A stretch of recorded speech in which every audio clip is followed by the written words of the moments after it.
പാകിസ്ഥാനും അഫ്ഗാനിസ്ഥാനും തമ്മിലുള്ള ബന്ധം കൂടുതൽ കൂടുതൽ വഷളായി വരികയാണ്. ഈ സമയത്ത് തന്നെയാണ് അഫ്ഗാന്റെ വിദേശകാര്യമന്ത്രിയായ ആമിർ ഖാൻ മുത്താഖി ഇന്ത്യയിൽ സന്ദർശനം നടത്തുന്നത്. എന്നു മാത്രമല്ല, ന്യൂഡൽഹിയിലെ അഫ്ഗാന്റെ എംബസി താലിബാൻ എംബസിയാക്കി മാറ്റണം എന്നുള്ള ആവശ്യവും ഉന്നയിച്ചിട്ടുണ്ട്. എന്ന് പറഞ്ഞാൽ താലിബാൻ ഭരിക്കുന്ന ആ അഫ്ഗാനിൽ നിന്ന് ഉദ്യോഗസ്ഥരെയൊക്കെ ഇവിടെ നിയമിക്കണമെന്നാണ് പറഞ്ഞു വരുന്നതിനർത്ഥം. മാത്രമല്ല, ഇന്ത്യ കാബൂളിൽ വിദേശകാര്യ മന്ത്രാലയം എംബസി തുറക്കാനായിട്ട് തീരുമാനിക്കുകയും ചെയ്തു. അപ്പം ഇന്ത്യ ശക്തമായ രീതിയിൽ നയതന്ത്ര ബന്ധം മെച്ചപ്പെടുത്തുന്നു. ഈ സമയത്താണ് അഫ്ഗാന്റെ തലസ്ഥാനമായ കാബൂളിൽ 10ഓളം സ്ഫോടനങ്ങൾ നടക്കുന്നത്. ഈ സ്ഫോടനം ചില പൊട്ടിത്തെറികളാണ് അതിർത്തിയിൽ ഉണ്ടായതാണെന്നൊക്കെയാണ് ആദ്യഘട്ടത്തിൽ അഫ്ഗാൻ പറഞ്ഞത്. പിന്നീട് പറഞ്ഞു പാകിസ്ഥാൻ ആക്രമിച്ചതാണ്, അത് വ്യോമാക്രമണമാണെന്നും പറയപ്പെടുന്നു. എന്തിനാണ് പാകിസ്ഥാൻ കാബൂളിൽ ഇപ്പോൾ ഒരു വ്യോമാക്രമണം നടത്തുന്നത്? ഇതിന് പിന്നിൽ ചില നയതന്ത്ര നീക്കങ്ങളുണ്ട്. കാരണം ഈ പറയുന്ന അഫ്ഗാന്റെ വിദേശകാര്യമന്ത്രി ആമിർ മുത്താഖി ഇന്ത്യയിലേക്ക് വരുമ്പോൾ രൺദീപ് ജയ്സ്വാൾ എന്ന് പറയുന്ന നമ്മുടെ വിദേശകാര്യ വക്താവാണ് സ്വീകരിക്കുന്നത്. അതിനുശേഷം നമ്മുടെ വിദേശകാര്യമന്ത്രി എസ് ജയശങ്കറുമായിട്ട് കൂടിക്കാഴ്ച നടത്തി. ഇതിനുശേഷം നടത്താൻ പോകുന്നത് സുരക്ഷാ ഉപദേഷ്ടാവായ അജിത് ഡോവലുമായിട്ടാണ്. അപ്പം അജിത് ഡോവൽ കൃത്യമായ ചില തന്ത്രങ്ങൾ ആവിഷ്കരിച്ചിരിക്കുന്നു. അതിനുശേഷം ഈ പറയുന്ന മീറ്റിങ്ങിന് ശേഷമായിരിക്കാം ഒരുപക്ഷെ പ്രധാനമന്ത്രിയുമായിട്ട് പോലും കൂടിക്കാഴ്ചയ്ക്കുള്ള സാധ്യത മുന്നിൽ കാണുന്നു. ഔദ്യോഗികമായി അത് പ്രഖ്യാപിച്ചിട്ടില്ല. ഇവിടെ അജിത് ഡോവൽ കൃത്യമായ തന്ത്രമൊരുക്കുന്നത് എന്താണെന്ന് വെച്ചാൽ, പാകിസ്ഥാനെ അഫ്ഗാനിസ്ഥാൻ ആക്രമിക്കുന്ന തരത്തിലേക്ക് കാര്യങ്ങളെ നീക്കുക എന്നുള്ളതാണ്. എന്ന് പറഞ്ഞാൽ വീണ്ടും പാകിസ്ഥാനിലേക്ക് ഒരു സർജിക്കൽ സ്ട്രൈക്ക് നടക്കും. അത് നടത്തുന്നത് ഇന്ത്യയല്ല, പകരം ഇന്ത്യയുടെ ബദലായിട്ട് അഫ്ഗാനിസ്ഥാൻ നടത്തും. എന്ന് പറഞ്ഞാൽ താലിബാൻ ഭരണകൂടം നടത്തും. അമേരിക്ക അഫ്ഗാനിസ്ഥാൻ്റെ ഭരണം പിടിച്ചെടുത്തിരുന്ന ആ സമയത്ത് പാകിസ്ഥാനായിരുന്നു താലിബാന് എല്ലാവിധ സഹായം ചെയ്തു കൊടുത്തിരുന്നത്. അതായത് ഇമ്രാൻഖാൻ്റെ നേതൃത്വത്തിലുള്ള പാക് സർക്കാർ എല്ലാവിധ സഹായവും ഒക്കെ ചെയ്തു കൊടുത്തു. പക്ഷേ 2021 അമേരിക്ക അവിടെ നിന്ന് പിൻവാങ്ങുകയാണ്. അതിനുശേഷമാണ് താലിബാൻ ഈ ഭരണം ഏറ്റെടുക്കുന്നത്. അന്ന് ഭരണം ഏറ്റെടുത്തപ്പോൾ താലിബാൻ IS തലവൻ പറഞ്ഞത് ഇനിയെല്ലാം ഞങ്ങളുടെ കയ്യിലാണ്. എന്ന് പറഞ്ഞാൽ ഇന്ത്യയുമായിട്ടുള്ള ബന്ധം ഇവിടെ മുറിഞ്ഞു പോകുന്നു. ഇനി പാകിസ്ഥാനുമായിട്ടാണ് അഫ്ഗാനിസ്ഥാന് വലിയ ബന്ധം എന്ന രീതിയിൽ പാകിസ്ഥാൻ ആഘോഷിച്ചിരുന്നു. പക്ഷേ കഴിഞ്ഞ കുറച്ചു കാലമായിട്ട് നമുക്കറിയാം, അഫ്ഗാനിസ്ഥാനിൽ വലിയ ക്ഷാമം, വലിയ പട്ടിണിയൊക്കെ ഉണ്ടായപ്പോൾ ഇന്ത്യയാണ് ഭക്ഷ്യവസ്തുക്കൾ, മരുന്ന്, ആവശ്യമായ സഹായങ്ങൾ എല്ലാം എത്തിച്ചു കൊടുത്തത്. അങ്ങനെ ഇന്ത്യയുമായിട്ട് താലിബാൻ കൂടുതൽ അടുത്തു. പക്ഷേ താലിബാൻ ഭരണകൂടത്തെ ഇന്ത്യ ഇപ്പോഴും ഔദ്യോഗികമായി അംഗീകരിച്ചിട്ടില്ല. ഇന്ത്യയും താലിബാനും തമ്മിൽ ചില ചർച്ചകളൊക്കെ നടത്തും. അത് പക്ഷേ ചില ഗൾഫ് രാജ്യങ്ങളിലൊക്കെ വെച്ചിട്ടായിരിക്കും.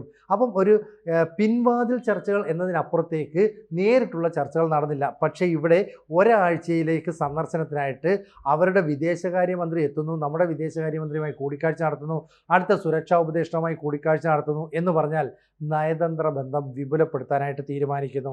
ഇതിന് മറ്റൊരു കാര്യം കൂടിയുണ്ട്. കാരണം ഈ UN സെക്യൂരിറ്റി കൗൺസിലിൻ്റെ റിപ്പോർട്ട് പ്രകാരം ഏതാണ്ട് 6000ഓളം തെഹ്രിക്കെ താലിബാൻ ഇൻ പാകിസ്ഥാൻ എന്ന് പറയുന്ന ഭീകര സംഘടനയിൽ അഫ്ഗാനിസ്ഥാനുകാർ പ്രവർത്തിക്കുന്നുണ്ട്.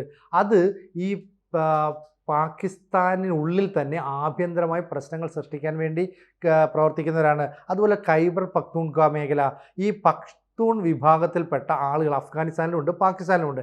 അവർ പാകിസ്ഥാൻ ഭരണകൂടത്തിന് ഭീഷണിയാണ്. അപ്പോൾ ഇന്ത്യക്കെതിരായിട്ട് വീണ്ടും ഒരു ആക്രമണം നടത്താനായിട്ട് പല തന്ത്രങ്ങൾ പാകിസ്ഥാൻ പയറ്റുന്നുണ്ട്. അതിൽ ഒരു തന്ത്രമായിരുന്നു ഒരേ സമയം ബംഗ്ലാദേശിലെയും പാകിസ്ഥാനിലെയും ഭീകര സംഘടനകളെ കൊണ്ട് ഇന്ത്യയിലെ വിവിധ സംസ്ഥാനങ്ങളെ ആക്രമിക്കുക. അതിൻ്റെ ബ്ലൂ പ്രിൻ്റ് നമുക്ക് ചോർന്ന് കിട്ടിയതോടെ ആ തന്ത്രം പാളി. അതിനുശേഷം മസൂദ് അസറിൻ്റെ സഹോദരിയെ ഉൾപ്പെടുത്തിക്കൊണ്ട് ഒരു വനിതാ ബ്രിഗേഡിനെ സ്ഥാപിച്ച് അവരെ ഒരു ചാവേർ ആക്രമണത്തിന് ഇന്ത്യയിലേക്ക് നിയോഗിക്കുക.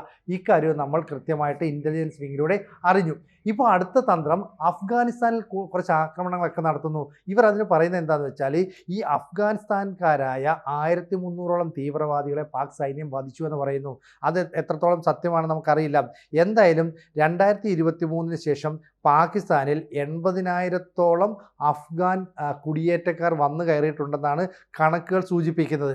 എന്തായാലും ഇത്തരത്തിലുള്ള കണക്കുകൾ അവിടെ നിൽക്കുമ്പോൾ തന്നെ പാകിസ്ഥാൻ്റെ വിദേശകാര്യമന്ത്രി 5 മാസത്തിനിടെ 3 തവണ അഫ്ഗാൻ സന്ദർശിച്ചിരുന്നു. അപ്പോൾ അഫ്ഗാനുമായിട്ടുള്ള ബന്ധം മെച്ചപ്പെടുത്തിയാണ് ലക്ഷ്യം. പക്ഷേ അഫ്ഗാനിസ്ഥാൻ ഭരണകൂടം, അതായത് താലിബാൻ ഭരണകൂടം കൃത്യമായിട്ട് പറഞ്ഞു, ഇന്ത്യക്കെതിരായിട്ടുള്ള ഒരു പ്രവർത്തനത്തിനും അഫ്ഗാൻ മണ്ണ് വിട്ടുകൊടുക്കില്ല. ഇവിടെയാണ് അജിത് ഡോവലിൻ്റെ തന്ത്രങ്ങൾ വിജയം കാണുന്നത്. നമുക്കറിയാം, ഈ ഓപ്പറേഷൻ സിന്ദൂർ, അതിനു മുമ്പായിട്ട് ഈ പഹൽഗാം ആക്രമണം നടത്തുന്നു. മെയ് 7 ആക്രമണം നടത്തിയതിന് ശേഷം മെയ് 15 നമ്മുടെ വിദേശകാര്യമന്ത്രി എസ് ജയശങ്കർ അഫ്ഗാനിസ്ഥാനിലെ ഭരണകൂടവുമായിട്ട് ബന്ധപ്പെടുന്നു. കാരണം നമുക്ക് നേരെ ആക്രമണം ഉണ്ടായപ്പോൾ അഫ്ഗാൻ ഭരണകൂടം അതിനെ അപലപിച്ചിരുന്നു. അതിന് നന്ദി പറഞ്ഞുകൊണ്ടാണ് നമ്മൾ തിരിച്ചവരുമായിട്ട് ബന്ധമൊക്കെ പുലർത്തിയത്. പക്ഷേ അത് കൂടുതൽ അടുക്കുന്ന ഒരു ബന്ധം അല്ലെ ഒരു പുതിയ ബന്ധം സൃഷ്ടിക്കുന്നതിലേക്ക് നടന്നു കയറി. അങ്ങനെയാണ് നമ്മുടെ വിദേശകാര്യമന്ത്രി എസ് ജയശങ്കർ കൃത്യമായിട്ട് അവരുടെ വിദേശകാര്യമന്ത്രിയായ ആമിർ ഖാൻ മുത്താഖിയുമായിട്ടുള്ള ബന്ധം ദൃഢപ്പെടുത്തുന്നു. അങ്ങനെ ഇരു രാജ്യങ്ങളും തമ്മിലുള്ള പ്രശ്നങ്ങൾ ഏതാണ്ട് മഞ്ഞുരുകുന്ന അവസ്ഥയിലേക്ക് എത്തി. ഇപ്പോൾ എന്താ പ്രശ്നമെന്ന് പറഞ്ഞാൽ ഈ താലിബാൻ ഭരണകൂടം അമേരിക്ക ഉപേക്ഷിച്ച ആയുധങ്ങളെല്ലാം കൂടെ കയ്യിലെടുക്കുന്നു. ഒപ്പം തന്നെ വേണമെങ്കിൽ പാകിസ്ഥാൻ്റെ അതിർത്തിയിലേക്ക് കടന്നു കയറി ആക്രമണം നടത്താനായിട്ട് തയ്യാറാകുന്നു എന്നാണ് പറയുന്നത്. എന്തായാലും അഫ്ഗാനിസ്ഥാനും പാകിസ്ഥാനും തമ്മിലുള്ള ബന്ധം കൂടുതൽ വഷളാകുന്നു. അങ്ങനെ വഷളാക്കുന്നതിന് പിന്നിൽ ഇന്ത്യയിലെ റോയാണ്, അതുപോലെ തന്നെ അജിത് ഡോവലിൻ്റെ തന്ത്രങ്ങളാണെന്ന് പാകിസ്ഥാനും ആരോപിക്കുന്നു. അതിനൊരു ഷോക്ക് ട്രീറ്റ്മെൻറ്റ് കൊടുക്കാൻ വേണ്ടിയിട്ടാണ് ഇപ്പോൾ ഈ കാബൂളിൽ ആക്രമണം നടത്തുന്നത്. ശരിക്കും പറഞ്ഞാൽ അഫ്ഗാൻ്റെ വിദേശകാര്യമന്ത്രി ഇന്ത്യയിലേക്ക് എത്തുന്നു എന്നുള്ളത് ലോകത്തിലെ ഒട്ടുമിക്ക മാധ്യമങ്ങളും വളരെ ഗൗരവത്തോടെയാണ് വാർത്തകൾ നൽകിയത്. കാരണം താലിബാൻ ഭരണകൂടത്തെ ആകെ ഔദ്യോഗികമായി അംഗീകരിച്ച റഷ്യ എന്ന് പറയുന്ന രാജ്യമാണ്. ഇപ്പോൾ ലോകത്തെ മുൻനിര രാജ്യങ്ങളിലൊന്നായ ഇന്ത്യയിലേക്ക് അവിടുത്തെ ഒരു മന്ത്രി ഔദ്യോഗികമായ സന്ദർശനത്തിന് വരുന്നു. അവരുടെ പള്ളികളിലും അതുപോലെ താജ്മഹലും ഒക്കെ സന്ദർശിക്കാനായിട്ട് ഇന്ത്യ അവസരമൊരുക്കുന്നു. ഒപ്പം വിദേശകാര്യമന്ത്രിയുമായിട്ടും സുരക്ഷാ ഉപദേഷ്ടാവുമായിട്ടും ചർച്ച നടത്തുന്നു. 7 ദിവസം അല്ലെങ്കിൽ 8 ദിവസമൊക്കെ ഒരു വിദേശകാര്യമന്ത്രി ഇന്ത്യയിൽ വന്ന് താമസിച്ച് സന്ദർശനം നടത്തി അല്ലെങ്കിൽ ചില ചർച്ചകളൊക്കെ നടത്തുന്നു എന്ന് പറഞ്ഞാൽ ഒട്ടും ഗൗരവം കുറഞ്ഞ കാര്യമല്ല. ഇത് പാകിസ്ഥാനും അറിയാം. ഇനി മറ്റ് ചില കാര്യങ്ങളുണ്ട്. കാരണം പാകിസ്ഥാൻ ഇപ്പോൾ സൗദി അറേബ്യയുമായിട്ട് ചില കരാറുകളിലൊക്കെ ഏർപ്പെടുന്നു. ഈ പാകിസ്ഥാൻ്റെ ഈ കരാറിൻ്റെ പിന്നിൽ സൗദി അറേബ്യയും ഇറാനും തമ്മിലുള്ള ശത്രുതയുമുണ്ട്. കാരണം ഇറാൻ സൗദിയുടെ ശത്രുപക്ഷത്താം. എപ്പോൾ വേണമെങ്കിലും ഇറാൻ സൗദിയെ ആക്രമിക്കാം. കൂടാതെ ഇന്ത്യ ഇറാനിലെ ചാബഹാർ തുറമുഖം ഉപയോഗപ്പെടുത്തുന്നു. ഈ ചാബഹാർ തുറമുഖത്തിൽ ഏതാണ്ട് $500 ദശലക്ഷം നമ്മൾ ഇൻവെസ്റ്റ് ചെയ്തിട്ടുണ്ട്. ഇതിൻ്റെ പ്രധാന ലക്ഷ്യം പാകിസ്ഥാനെ ഒഴിവാക്കി അഫ്ഗാനിസ്ഥാനുമായിട്ടുള്ള ചരക്ക് ഗതാഗതമൊക്കെ ശക്തമാക്കുക, അവരുമായിട്ടുള്ള ട്രേഡ് ശക്തിപ്പെടുത്തുകയൊക്കെയാണ്. അപ്പോൾ ഇന്ത്യക്ക് ഒരു പണി നൽകാൻ വേണ്ടി പാകിസ്ഥാൻ സൗദി അറേബ്യയുമായിട്ടൊരു ബന്ധമുണ്ടാക്കുന്നു. അങ്ങനെ അഫ്ഗാനിസ്ഥാനും ഒരു പണി കൊടുക്കാമെന്ന് കരുതുന്നു. ശരിക്കും പറഞ്ഞാൽ ഈ ചാബഹാർ തുറമുഖത്തിലൂടെ നമ്മൾ അഫ്ഗാനിസ്ഥാനെയാണ് സഹായിക്കാനായിട്ട് ശ്രമിക്കുന്നത്. അപ്പോൾ അതിനും ഒരു തടസ്സമുണ്ടാക്കാനായിട്ട് ഇപ്പോൾ ഇവർ ശ്രമിക്കുന്നു. എന്തായാലും ഈ തെഹരിക്കെ താലിബാൻ ഇൻ പാകിസ്ഥാൻ എന്ന് പറയുന്ന താലിബാൻ സ്പോൺസർ ചെയ്യുന്ന സംഘടന ഇതിപ്പോൾ പാകിസ്ഥാൻ ആർമിക്ക് ഭരണകൂടത്തിലൊക്കെ വലിയ എതിർപ്പ് നൽകുന്നു. ബലൂചിസ്ഥാൻ മേഖലയിൽ, അതായത് അവിടെ കുറേ ധാതു നിക്ഷേപമൊക്കെ ഉണ്ട്. അവിടേക്ക് കണ്ണുവെച്ച് അമേരിക്ക വരാൻ പോയപ്പോൾ അതിൽ ചൈനയും കയറി ഇടപെട്ടു. അപ്പോൾ ചൈനയ്ക്കും ആ ധാതു നിക്ഷേപത്തിൽ കൃത്യമായ കണ്ണുണ്ട്. ഗ്വാദർ തുറമുഖം ഒക്കെ നിർമ്മിച്ചത് തന്നെ ഈ ധാതുക്കളൊക്കെ അവിടെ നിന്ന് ഖനനം ചെയ്ത ശേഷം കൊണ്ടുപോകാൻ വേണ്ടിയാണ്. ഇവിടെയൊക്കെ പാകിസ്ഥാൻ അനാവശ്യമായ ചില ഇടപെടൽ നടത്തി. ഒടുവിൽ താലിബാനും ഇന്ത്യയും തമ്മിൽ നല്ല ബന്ധമുണ്ടാകുന്നു. ചൈനയും താലിബാനും തമ്മിൽ നല്ല ബന്ധമുണ്ടാകുന്നു. അപ്പോൾ പാകിസ്ഥാൻ അവിടെ ഒറ്റപ്പെട്ടു. പിന്നെ ഏക ആശ്രയം അമേരിക്കയാണ്. ഒരു പക്ഷേ അമേരിക്കൻ പിന്തുണയുടെ ആയിരിക്കാം ഇപ്പോൾ കാബൂളിൽ ഇത്തരത്തിലുള്ള ആക്രമണമൊക്കെ നടത്തുന്നത്. കാരണം അമേരിക്കയ്ക്ക് ബാഗ്ര എന്ന് പറയുന്ന അവിടുത്തെ എയർപോർട്ട് വിട്ടുകൊടുക്കണമെന്ന് അഫ്ഗാൻ ഭരണകൂടത്തോട് ആവശ്യപ്പെട്ടു. താലിബാൻ പറഞ്ഞു ഒരു കാരണവശാലും ഇനി അമേരിക്കയ്ക്ക് അഫ്ഗാനിസ്ഥാനിൽ ഒരു ആർമി ബേസ് ഉണ്ടാകില്ല, സൈനിക ക്യാമ്പ് ഞങ്ങൾ നൽകില്ല എന്ന് പറഞ്ഞു. ചുരുക്കം പറഞ്ഞാൽ ആഗോള സൈനിക ശക്തികൾക്കിടയിൽ വലിയ ചേരിതിരിവുണ്ടാകുന്നു.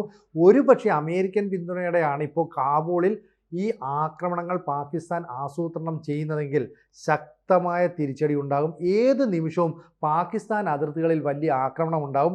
ഇപ്പോൾ തന്നെ അതിർത്തിയിലുണ്ടായ ആക്രമണത്തിൽ പാകിസ്ഥാനിലെ 12 സൈനികർ കൊല്ലപ്പെട്ടു. മറ്റ് പല മേഖലയിൽ ഇപ്പോൾ ഈ പറയുന്ന ഖൈബർ പഖ്തൂൺഖ്വ മേഖല, ബലൂജ് മേഖല, ഇവിടങ്ങളിലൊക്കെ തന്നെ ആഭ്യന്തര കലാപം രൂക്ഷമാകുന്നു. അവിടുന്ന് സൈനികർക്ക്, സർക്കാർ ഉദ്യോഗസ്ഥർക്കൊക്കെ പിൻവാങ്ങേണ്ടി വരുന്നു. ഇതിനെല്ലാം പിന്നിൽ പ്രവർത്തിക്കുന്നത് താലിബാനാണെന്നാണ് ആരോപിക്കുന്നത്. പാകിസ്ഥാൻ്റെ ഈ ആരോപണം ശരിയാണ്.